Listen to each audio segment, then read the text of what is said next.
Malgré tout des raisons d'espérer, ou qu'est-ce qu'on peut faire justement pour que la croissance ne continue pas à tomber? Est-ce que la croissance, est-ce que c'est pas aussi, est-ce que ça ne nous concerne pas tous? Est-ce que c'est, puisque vous publiez, donc je le rappelle, un ouvrage qui s'intitule France 2012, refusons le déclin. Monsieur le ministre. Oui, je suis d'accord avec le constat que la situation est évidemment très difficile, qu'on est dans une crise lourde. Je suis néanmoins plus optimiste que vous, monsieur, parce que je pense que dans une situation préélectorale aux États-Unis et avec le soutien de la Fed, le président Obama est obligé de prendre en compte, pour contrer le Tea Party, pour contrer le Parti républicain, pour essayer de gagner malgré tout, est obligé de prendre en compte l'horreur de la référence d'une récession américaine. Les Américains craignent toujours le spectre de la récession, et je pense que les différentes quantitative easing qui ont été développées par le président Obama pour développer la liquidité de l'économie américaine, la politique de la Fed, tout cela, de ce côté-là, va essayer de contrer la tendance à la récession qui est l'obsession américaine. De notre côté en Europe, je pense que la BCE, qui intervient plus qu'on veut bien le dire, dans le bon sens, va tenter d'aider la situation des banques européennes et françaises notamment, et qu'elle va osciller entre la nécessité d'une politique de rigueur budgétaire et financière, exigée par l'Allemagne à juste titre, et le soutien aux banques qui aujourd'hui ne se parlent plus, ne se prêtent plus et ne prêtent plus aux entreprises. Il y a donc un véritable système de déblocage qu'il faut organiser. La réforme a ceci de positif, puisque c'est le titre de notre forum, tirer profit de la crise financière, donc je crois qu'on peut en tirer un grand profit, c'est pourquoi mon bouquin est finalement optimiste, c'est obliger les États à la réforme. Ça paraît une idée bête et simple, mais ça va nous obliger, y compris en France, quel que soit le résultat des élections présidentielles, à procéder à des réformes très profondes, sur la discipline budgétaire. Je rappelle à cette occasion qu'effectivement, depuis 2011, et encore plus en 2012, la charge de la dette, donc les intérêts de la dette et le premier budget. Et le premier budget devant l'enseignement. Oui, et on est passé de 64% du PIB de dette il y a 10 ans à 85 aujourd'hui. On n'est pas dans la situation de l'Italie où c'est 145. Donc on a encore de la marge, mais néanmoins la situation n'est pas excellente.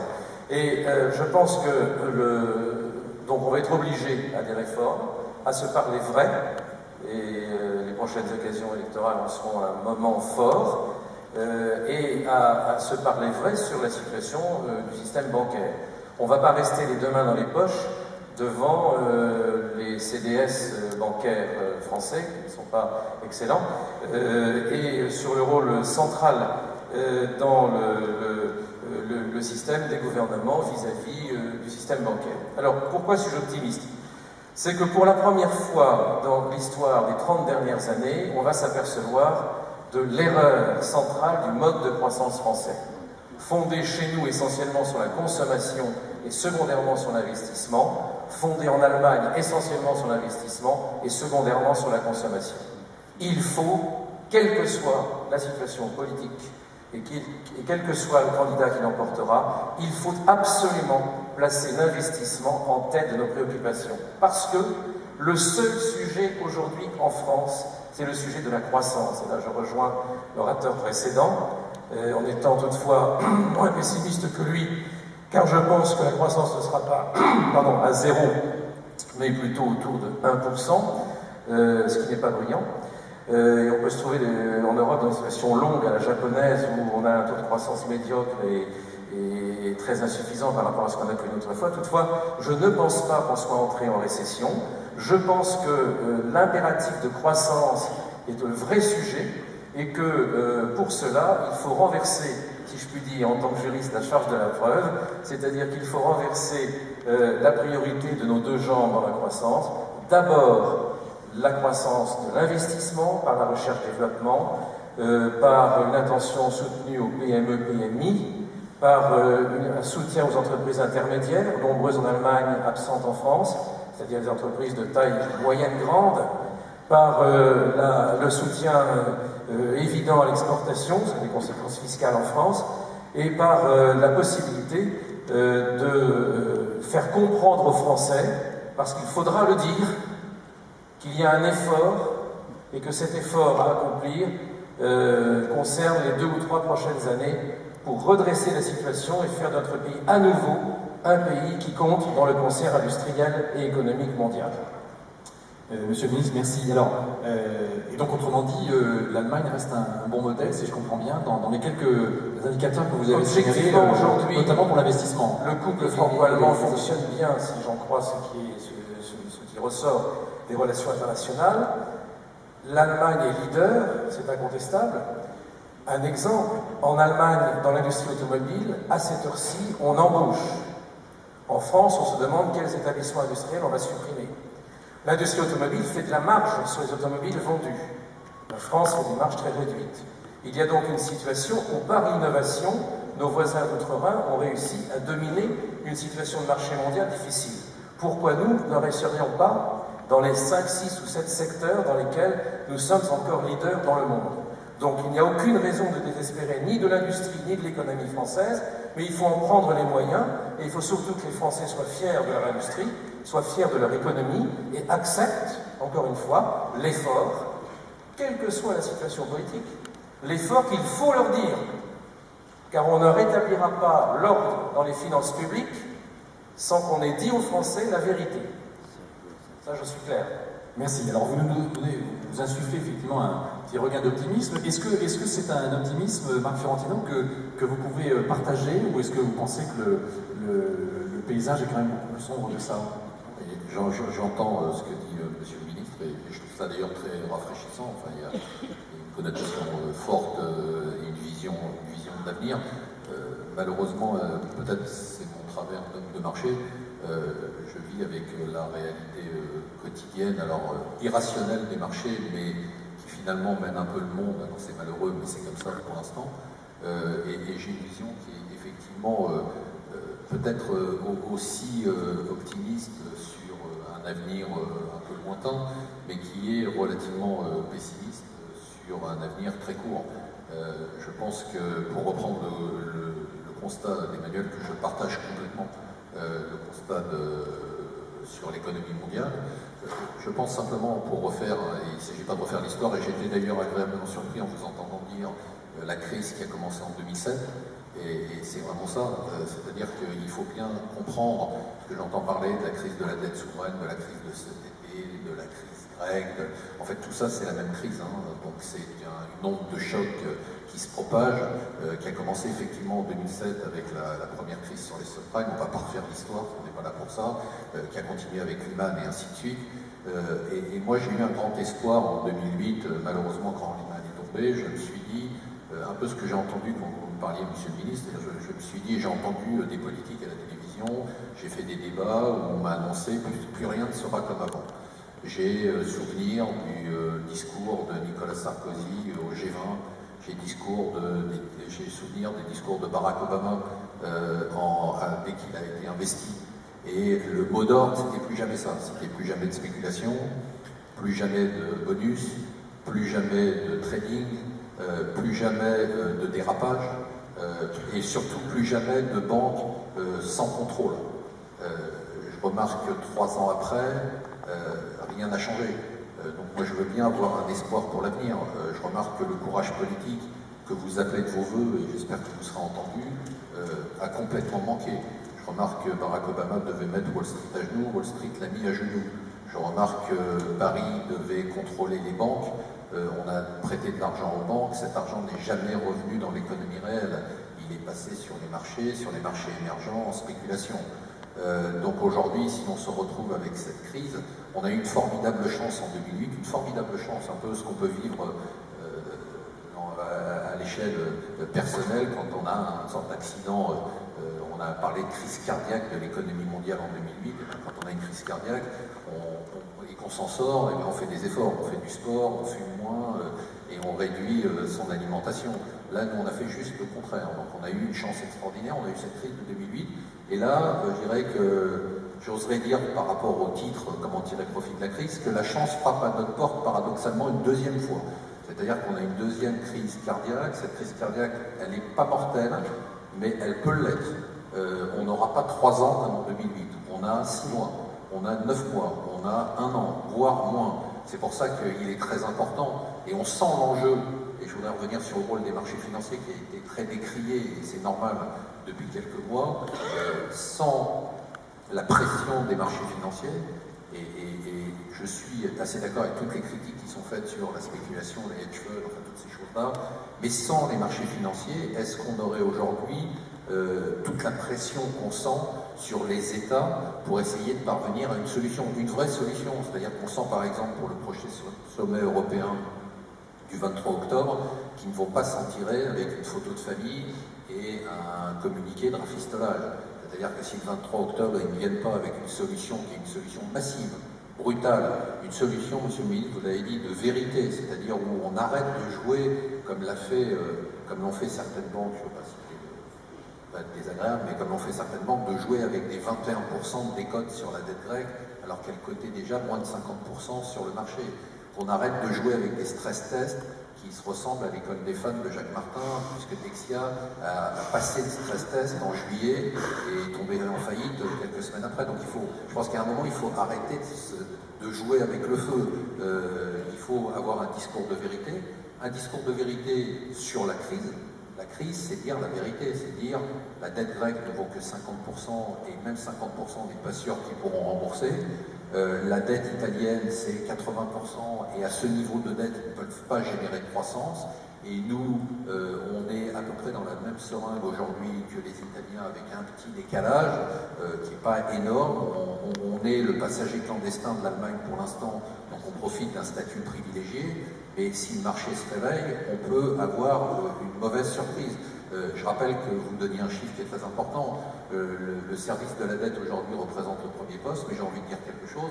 Elle représente le premier poste avec des taux d'intérêt qui sont historiquement bas. C'est-à-dire que si on devait avoir une attaque sur la dette française et qu'on remontait tout simplement, je dis tout simplement, mais c'est déjà beaucoup, au niveau des taux espagnols ou au niveau des taux italiens, on serait presque en situation, non pas de défaut de paiement, mais on serait en grande difficulté.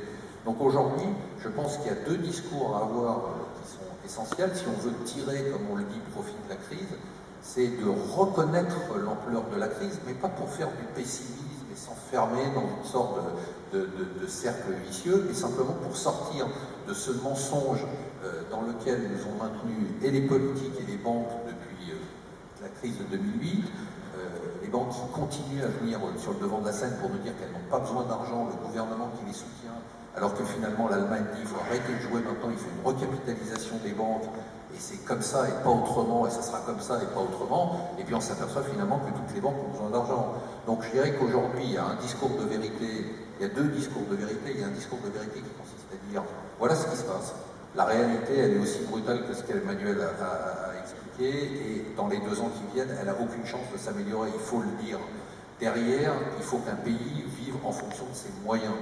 Aujourd'hui, nous, on bénéficie encore, quand je vois le dernier plan d'austérité qu'on a fait, il n'est pas à la mesure de la gravité de la situation.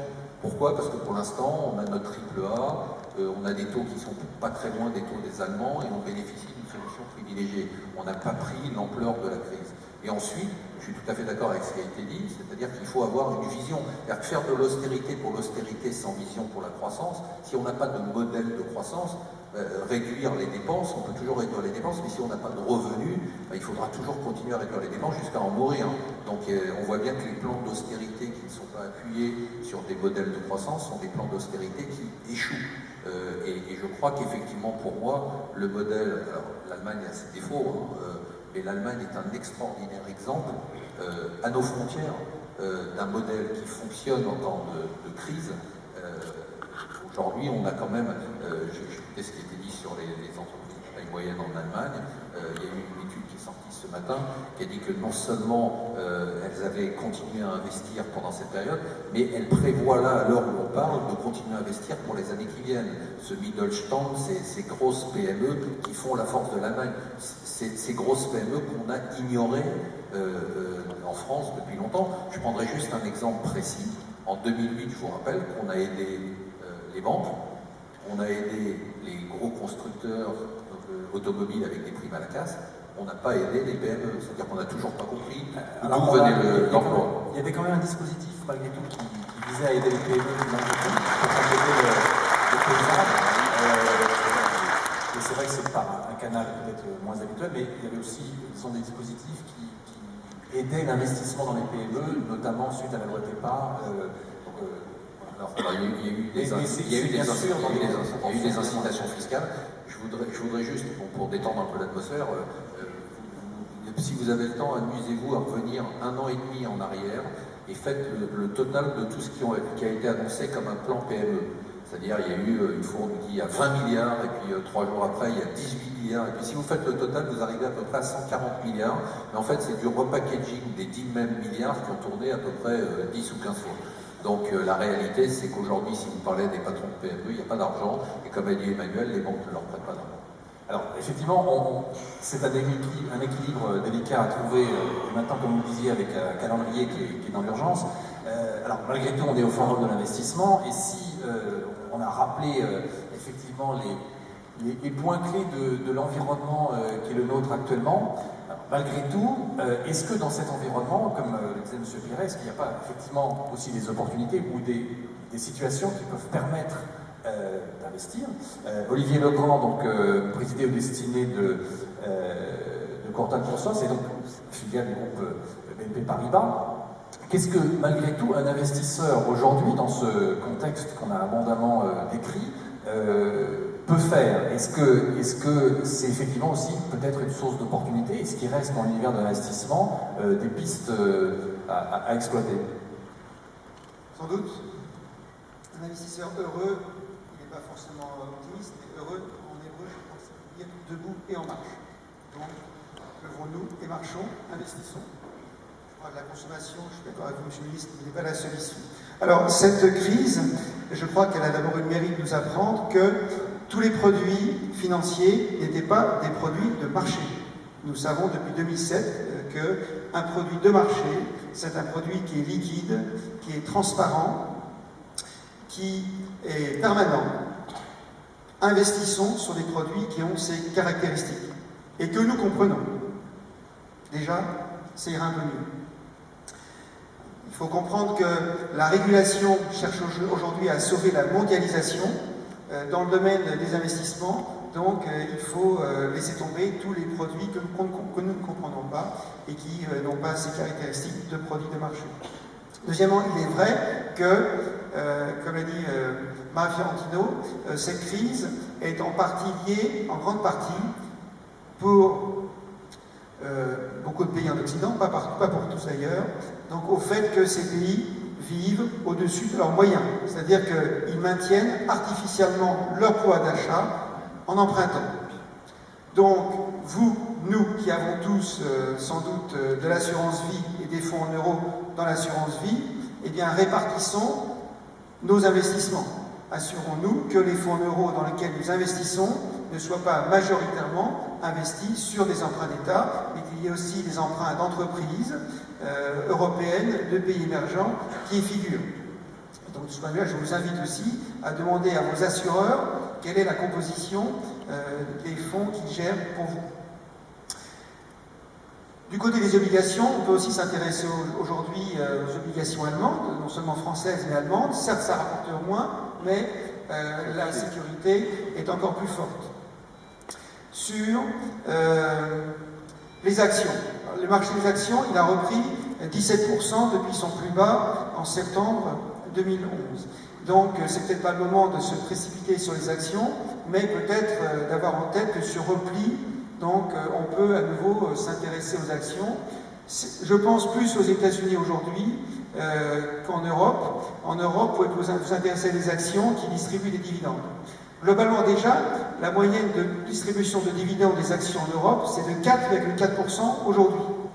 Donc gardez dans ce portefeuille des actions, après qu'elles aient beaucoup baissé, c'est quand même l'assurance d'avoir en moyenne un rendement qui est supérieur à celui des années précédentes, qui est en moyenne de l'ordre de 3%. Donc, les actions, de quel type d'actions?